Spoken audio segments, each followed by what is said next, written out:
Assalamualaikum warahmatullahi wabarakatuh, teman-teman semuanya. Kita lanjutkan pembelajaran kita tentang fikih mawaris. Kali ini kita akan mendiskusikan tentang hijab dan mahjub dalam kewarisan Islam. Kenapa sih kok ada hijab dan mahjub gitu ya dalam kewarisan Islam? Perlu kita ingat bahwasanya waris adalah perpindahan harta dari si mayit kepada ahli waris yang memang berhak untuk mendapatkan ahli waris. Kenapa kok yang memang berhak? Salah satu prinsip dalam kewarisan Islam adalah jarak yang terdekat dengan si mayit akan mendapatkan keutamaan untuk menerima harta warisan. Nah, sebab adanya ini, maka muncullah hijab, hajib, dan juga mahjub. Maksudnya hijab di sini adalah penghalangan, hajib orang yang menghalangi, dan mahjub orang yang terhalangi. Ini diambil dari salah satu ayat Al-Quran yang mana disebutkan wa ulul arhami ba'duhum aula bi ba'din fi kitabillah, yang mana kerabat itu memang memiliki keutamaan gitu ya, dan itu sudah ditentukan berdasarkan kitab Allah yaitu Al-Quran.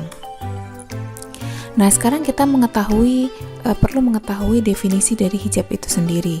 Bahwasanya hijab di sini bukan hijab yang kita pakai sehari-hari bagi seorang perempuan, akan tetapi al-hajbu, yang mana artinya adalah tabir, dinding, ataupun halangan. Adapun secara istilah di sini kita artikan sebagai adanya penghalangan atau pencegahan bagi seseorang untuk menerima harta warisan, entah itu berkurang ataupun hilang seluruhnya. Jadi memang ada kategori hijab atau halangan yang sifatnya mengurangi harta warisan, tapi ada juga yang sifatnya benar-benar menghilangkan haknya untuk mendapatkan harta warisan.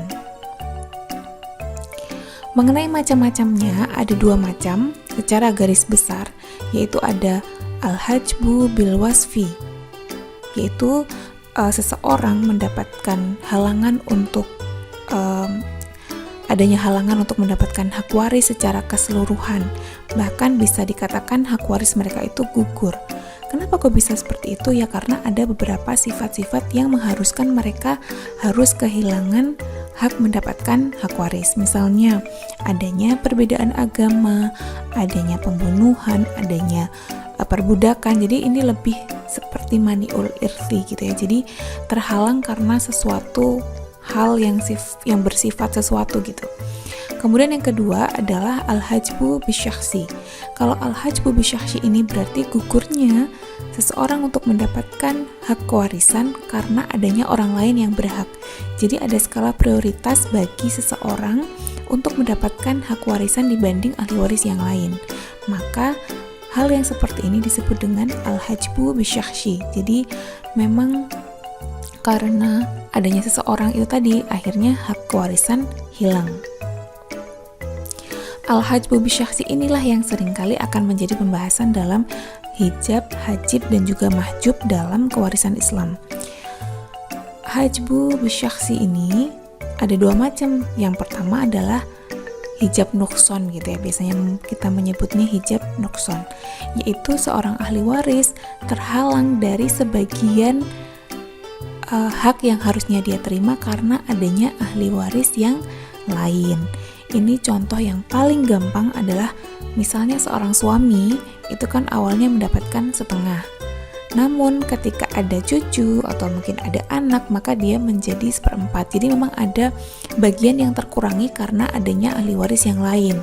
Ini disebut dengan hijab nukson. Bisa juga misalnya ibu kalau misalnya tidak ada anak dapat berapa, misalnya 1/6, tapi kalau masih ada keturunan maka dia hanya menerima 1/3 sisa, misalnya seperti itu. 1/6 sisa atau 1/3 sisa. Nah, kurang lebih seperti itu yang disebut dengan hijab nukson. Jadi bagian yang harusnya dia terima itu dikurangi karena adanya ahli waris yang lain. Yang kedua adalah hijab hirman. Kalau hijab hirman ini berarti adanya halangan bagi seorang ahli waris dari seluruh bagian yang harusnya dia terima, karena memang ada ahli waris lain yang mana dia itu lebih diprioritaskan atau memang memiliki urutan kelompok yang lebih dekat dengan si pewaris. Misalnya ada anak perempuan dan ada saudara perempuan. Nah, otomatis saudara perempuan ini tidak akan mendapatkan waris atau bagiannya akan terhalang dengan adanya anak perempuan. Atau misalnya kakek gitu ya, kakek ada, ayah ada, otomatis siapa yang paling dekat di antara ayah dan kakek dengan si mayit? Maka yang paling dekat adalah ayah, sehingga kakek secara otomatis akan terhalang dengan adanya ayah sebagai ahli waris. Nah, dalam Islam orang-orang yang tergolong menjadi mahjub itu ada, pokoknya dalam kondisi hajib dan juga mahjub ini ada 17, yang mana 19, yang mana 12 itu terdiri dari ahli waris laki-laki dan 7 dari ahli waris perempuan. Di sini kita bisa melihat di tabel yang pertama ini ada cucu laki-laki dari anak laki-laki itu akan terhalang oleh anak laki-laki, kakek dari ayah terhalang bapak gitu kan. Kemudian saudara laki-laki sekandung itu bisa terhalang oleh anak laki-laki, cucu laki-laki, kemudian bapak. Memang ini yang ada di tabel sesuai dengan fikih yang mana itu masih membedakan antara saudara laki-laki seayah dengan saudara laki-laki seibu. Ya, kurang lebih seperti itu ya. Ini kemudian yang selanjutnya ada paman sekandung, itu berarti terhalang oleh poin 1 sampai 7 yang ada di sini nih. Poin 1, 2, 3, 4, 5, 6. 7-nya saudara laki-laki sekandung. Jadi paman sekandung ini terhalang oleh semuanya. Kemudian paman seayah terhalang oleh semuanya yang dari poin 1 sampai poin 9 sampai seterusnya. Adapun bagi seorang mu'tik atau orang yang memiliki kekerabatan karena ada yang perbudakan, meskipun sekarang sudah tidak ada ya, itu akan otomatis terhalang apabila si pewaris memiliki ahli waris nasabiyah. Jadi memang kalau misalnya wala, hubungan karena ada yang perbudakan itu akan otomatis tergeser dengan hubungan yang nasabiyah. Ahli waris perempuan juga demikian. Di sini ada disebutkan misalnya cucu perempuan dari anak laki-laki itu akan terhalang oleh anak laki-laki karena memang tingkatnya cucu dan anak kan lebih dekat anak ya. Kemudian anak perempuan juga bisa menghijab cucu perempuan. Nenek oleh ibu, nenek oleh ibu gitu ya. Kemudian saudara juga bisa terhalang oleh anak dan juga cucu dari si pewaris. Namun di sini cucunya dari pancar laki-laki gitu ya kalau bahasa fikihnya. Kemudian sama seperti yang laki-laki tadi, bahwasanya seorang mu'tikoh atau yang karena hubungan wala juga otomatis akan terhijab oleh hubungan nasab.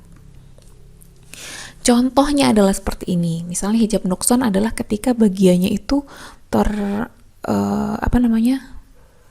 terkurangi karena adanya ahli waris yang lain. Di sini saya mencontohkan ibu. Yang mana ibu itu kan kalau di dalam Al-Qur'an seandainya si ibu ini tidak memiliki, mohon maaf ini istri ya.